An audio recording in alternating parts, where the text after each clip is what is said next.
everyone, welcome back to my channel. Today I'm going to be telling you guys a little bit about my experience traveling to the US during COVID. Before I get started, just want to make it clear, I live in Alberta and I traveled to California. If you're coming from another province going to a different state or something, just be aware of your own province's or state's own requirements, because even though I literally read everything I thought I could possibly read on the requirements to travel right now, I still messed up, and I will explain that in this video. The first thing about when I traveled was it was made clear that I needed to have a negative COVID test in order to get onto the plane, as well as, you know, go into the United States. So I booked an appointment through a company called Dyna, D-Y-N-A Life Medical Labs. I was able to just have a COVID test done at a local pharmacy here in my city. I did have to pay for it, so please be aware of that. I did have to pay for that test, and it has to be, I believe, at least 72 hours prior to boarding your flight. So when I booked the test, they specifically said, when are you traveling? And then they gave me the recommended days to actually go in and get the test done. So we flew out on a Sunday and I got my test done the Friday, and that Friday evening I got my negative COVID results, so I was good to go to travel. I almost don't want to say this because I don't want people to think that I'm telling you not to get a COVID test prior to traveling. I am definitely not saying that at all. If you are traveling to a different country and they require you to have a COVID test, go and get a COVID test. Do not take what I'm saying as like, oh, well, that means I don't have to get a COVID test. But I will say, traveling to the States, they did not ask for any paperwork. They did not ask to see our vaccination records. They did not ask to see our negative COVID tests. Literally, the only thing that felt different about traveling to the United States was the fact that we had to wear a mask in the airport, on the plane, and then in the airport in Los Angeles. Other than that, it felt very normal, like very similar to the last time I flew, which was in December of 2019. Like I said, do not take that as it's okay to travel without getting tested and it's okay to travel without being vaccinated. If you are looking to do non-essential traveling, then I highly recommend being vaccinated, and I highly recommend getting that COVID test prior to leaving. Maybe they were just really busy and didn't have time to ask people for these things. You never know, and you don't want to, you know, pay $300+ for a flight plus all the expenses you've paid where you're going just to, you know, get to security and not be allowed to get on a plane because you don't have a negative COVID test. I'm just telling you guys my experience, but don't take that as, okay, then it's okay for me not to get a COVID test. Please do not take that as that. There's so many people traveling now because our province has opened up the borders to the United States. I was already on the plane when this happened, but I guess security was extremely overrun with people and they did not have enough staff. So our flight ended up being delayed about an hour because there were so many people stuck at security that were just waiting to get through security, and they just did not have enough staff for how many people were coming through and how many people are actually traveling now. Luckily for Nicole and I, we got to the airport quite early. I mean, I thought we were there at a normal time. We were there about the regular, like 2 hours before your flight, and we had no problem. We waited in line at security, but it was nothing more than what I've waited in the past. I've probably had way longer lines in the past than what we had this day. I don't know when security all of a sudden got extremely busy, but it was definitely after we had gone through and we were good to get onto the plane. So those were the things that happened with us flying to the United States.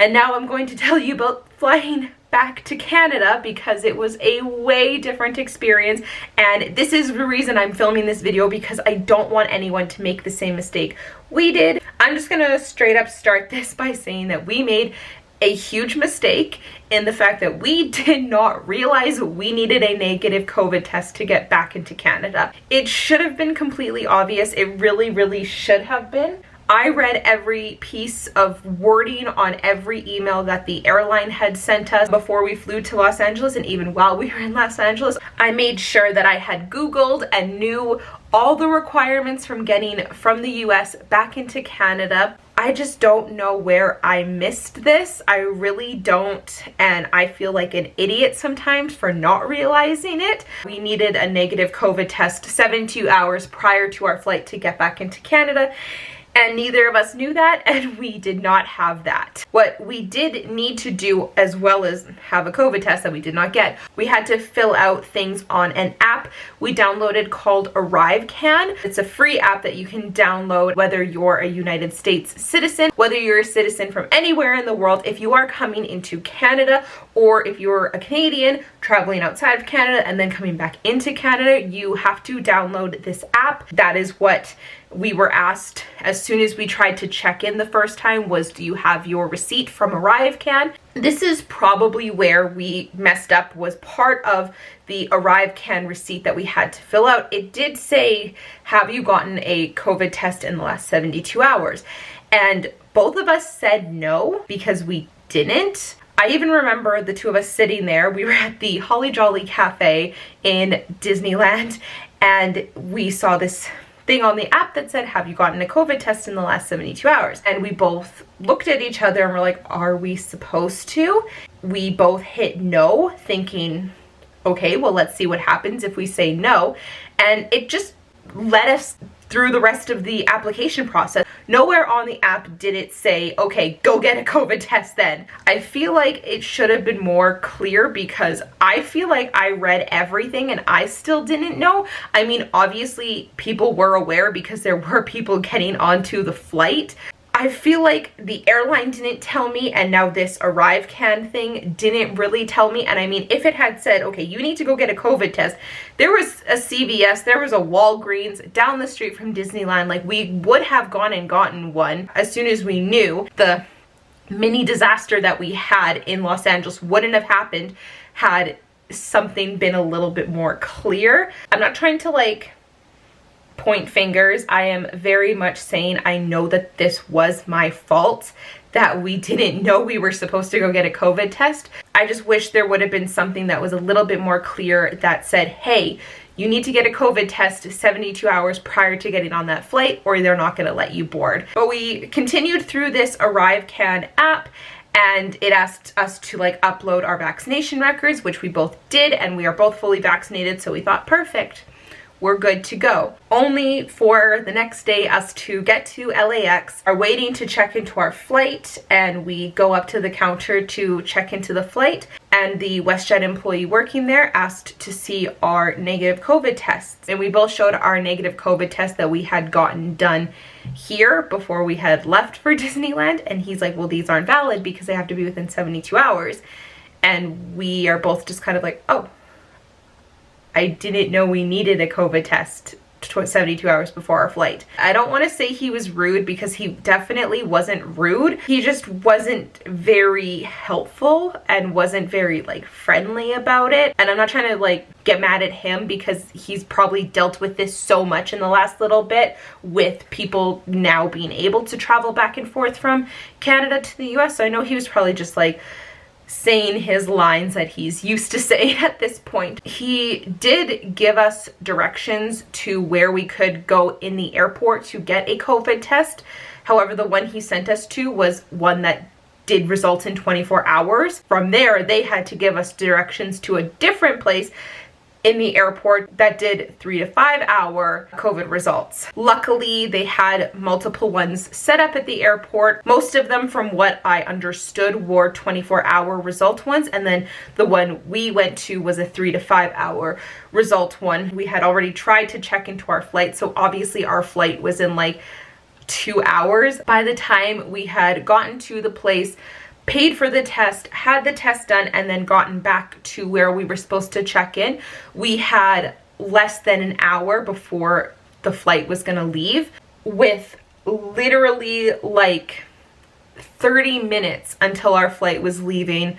We go up and we say, okay, we do not have our COVID tests yet, so what are our options? He said, I can put you guys no charge onto the next flight to Calgary. You'll have your test results by then, and then you will just come back for that flight. And we're like, okay, when's the next flight? We were supposed to leave Los Angeles on Friday, and the next flight wasn't until Sunday, which stinks. And he said it's just because they've just started flying again. They don't have a ton of flights going out without charging us any like changing fees or anything. He put us onto the flight on Sunday, and then Nicole and I kind of stepped to the side and booked a hotel for the next 2 nights. And I will go into detail about the hotel we stayed at in a later video. I don't want to get too much into detail about it now because it doesn't have anything to do with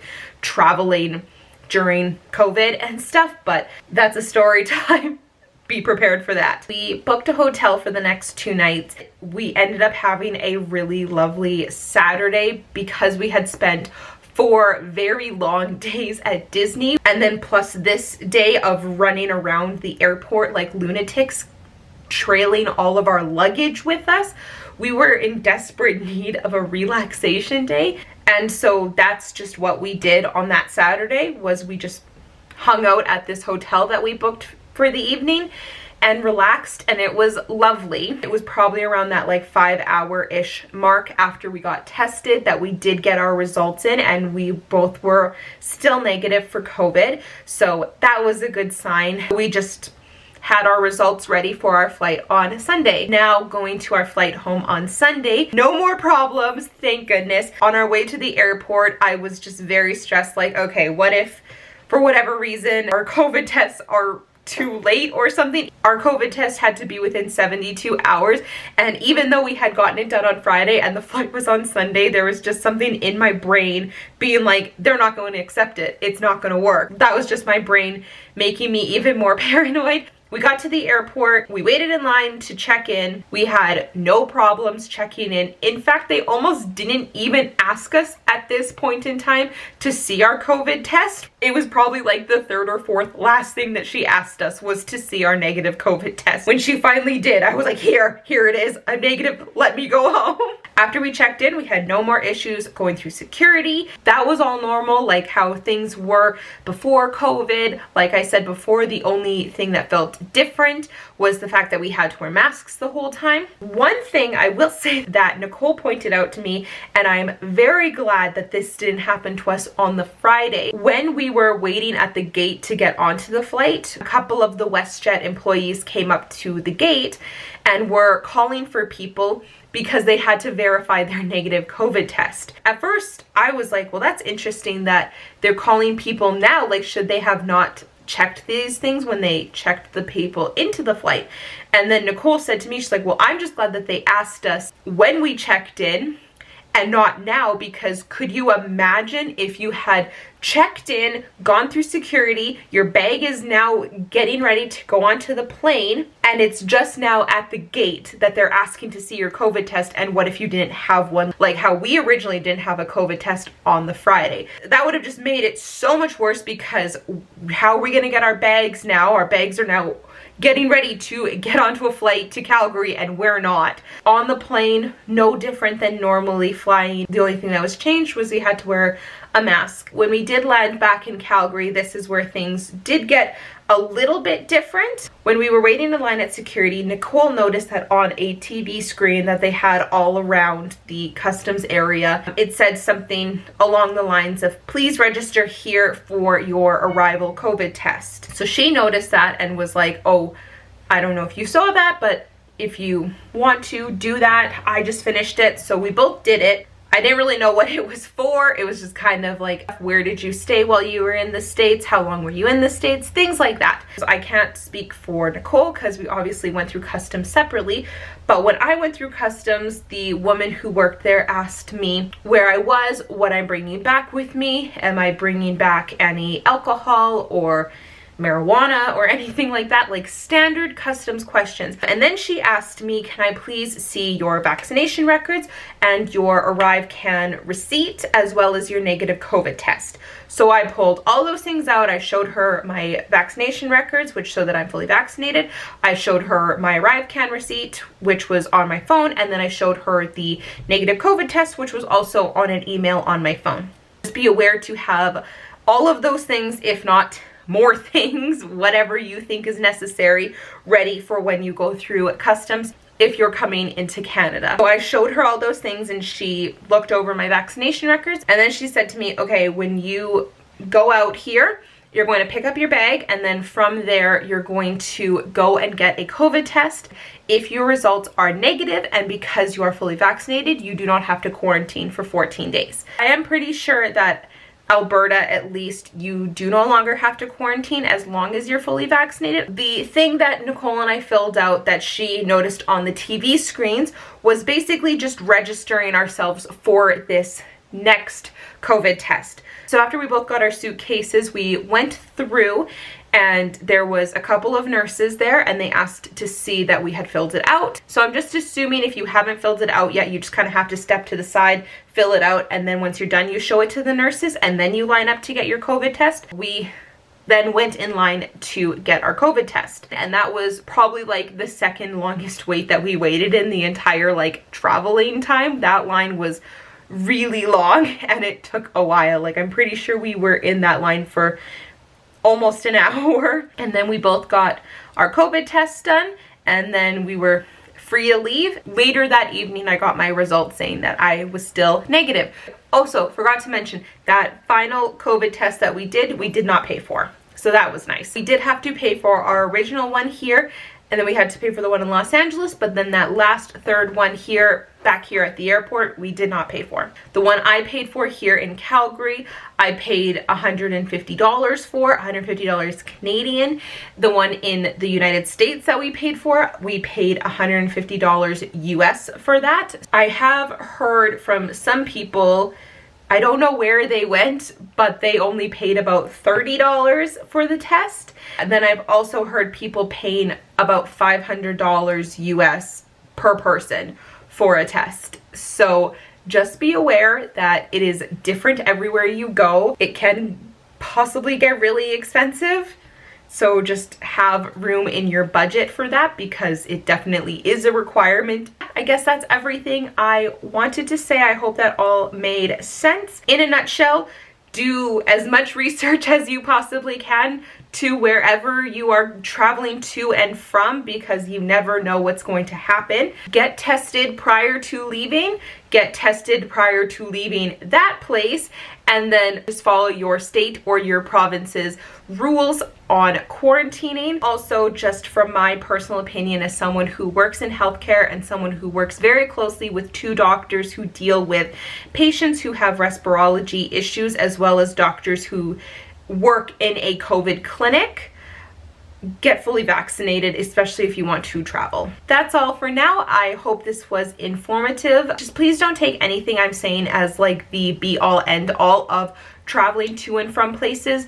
It could be different depending on where you are, where you're going, where you're coming from, all those sorts of things. Just take this as my own experience, and basically, like I said, as a warning to make sure you do your own research and figure out everything so you don't get trapped in places like I did. Thank you guys so much for watching this video. I hope it was informative. If you liked it, I would love if you subscribe and give this video a like. I post new videos every single Friday, and I would love to have you here.